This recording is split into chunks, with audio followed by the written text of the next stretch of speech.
All right, let's dive into just one chapter in the Gospel of Mark. But wow, is it a chapter where everything just hits the accelerator. Drawing on insights from Dr. Mark Jennings, we're going to break down how a super tense debate in a synagogue spirals into a full-blown death plot, and how Jesus responds by officially getting his team together. This question right here, it's the moral maze at the very heart of this story. You see, this is the exact trap Jesus' enemies are hoping he'll stumble into so they can finally take him down. So the scene opens, and you can already feel the tension in the air. It's practically simmering. Jesus had just gotten into it with the religious leaders about the Sabbath, and, well, it's pretty clear that argument is far from over. So picture this. We're in a synagogue, a house of worship. There's a man there with a shriveled hand. He clearly needs help. But the Pharisees? They're not there to pray. According to Dr. Jennings, they are there for one reason and one reason only: to watch Jesus like hawks, just waiting for him to break their rules about the Sabbath. I mean, this just shows you exactly where their heads were at. Think about how twisted this is. They actually believe Jesus might perform a miracle. They know he has the power. But instead of seeing it as a sign from God, they're hoping it happens so they can use it as ammunition against him. That poor man's healing is just bait in their trap. But Jesus, he knows exactly what they're up to, and instead of sidestepping the trap, he walks right into the middle of it, flips the whole thing on its head, and puts his accusers on the spot with one single, brilliant question. His first move, it's pure strategic genius. He doesn't pull the man aside into a quiet corner. Nope. He calls him right out into the center of the room. He makes this a public spectacle. He wants witnesses. Everybody in that synagogue is going to see what happens next. And then he drops the bomb. He poses this incredible question that completely reframes the entire debate. Suddenly, this isn't about some technical rule about what counts as work. Oh no. This is now about a basic, fundamental moral choice.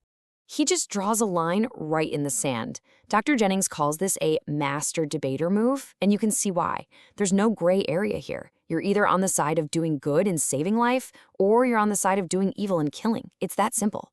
By healing the man, Jesus is obviously putting himself in that first column. So how do the Pharisees respond? They say nothing. Absolutely nothing. And that silence is just deafening, isn't it? They know they're caught. If they say, yeah, it's lawful to do good, then they have to support Jesus. But if they argue against it, they're literally siding with evil. Their silence says it all. This was never about the law. It was about getting Jesus.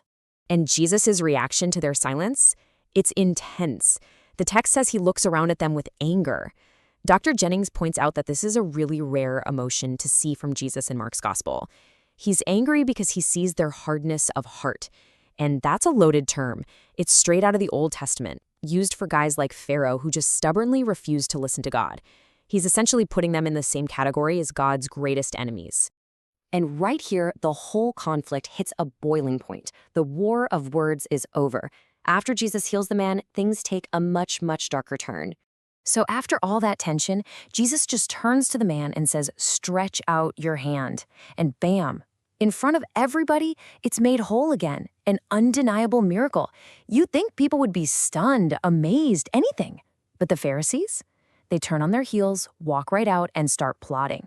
And who do they team up with? The Herodians. Now, you gotta know who these guys were. They weren't a religious group.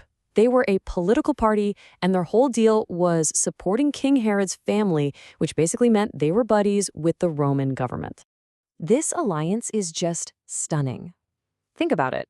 The Pharisees hated the Roman occupation. The Herodians were insiders who benefited from it. These two groups should have been bitter enemies. But they found one thing they could agree on. Jesus was a threat, and he had to go. And here's the final chilling piece of irony. Remember Jesus' question, is it lawful on the Sabbath to save a life or to kill? Well, his enemies just answered him, not with words, but with their actions. On the Sabbath day itself, they leave the place of worship to start planning his murder. So now Jesus is facing an organized, deadly threat. So what does he do? He makes his own strategic move. He formalizes his inner circle and gives his movement a real structure. He chooses 12 men. Now that number is not random, 12. As Dr. Jennings points out, this is deeply symbolic. It's a callback to the 12 tribes of Israel. Jesus is basically building the leadership for a brand new, restored people of God. And their mission is pretty clear. It's got 3 parts. Number 1, just be with him, shadow him, learn from him, see how he does things. But then 2 and 3, they were going to be sent out to do exactly what he was doing, preach the message and have the authority to deal with dark spiritual forces. He was basically cloning his own ministry. And this list of 12 has some really interesting characters. You've got Simon, who Jesus renames Peter, the Rock. He's always listed first, clearly the leader. Then you have James and John, 2 brothers nicknamed the Sons of Thunder, which probably tells you everything you need to know about their personalities. And then, of course, there's Judas Iscariot, named right from the start as the one who betrayed him. So, just like that, in the span of a single day, the game completely changed. A debate over a religious rule blew up into a murder plot between political enemies. And Jesus, instead of backing down, doubled down. He created an organization ready for the fight. The lines have officially been drawn. And all of this leaves us with one last really challenging question that just hangs in the air. If Jesus is calling the shots and he's handpicking this team, why on earth did he knowingly choose a man that he knew would betray him in the end? Now that is something to think about.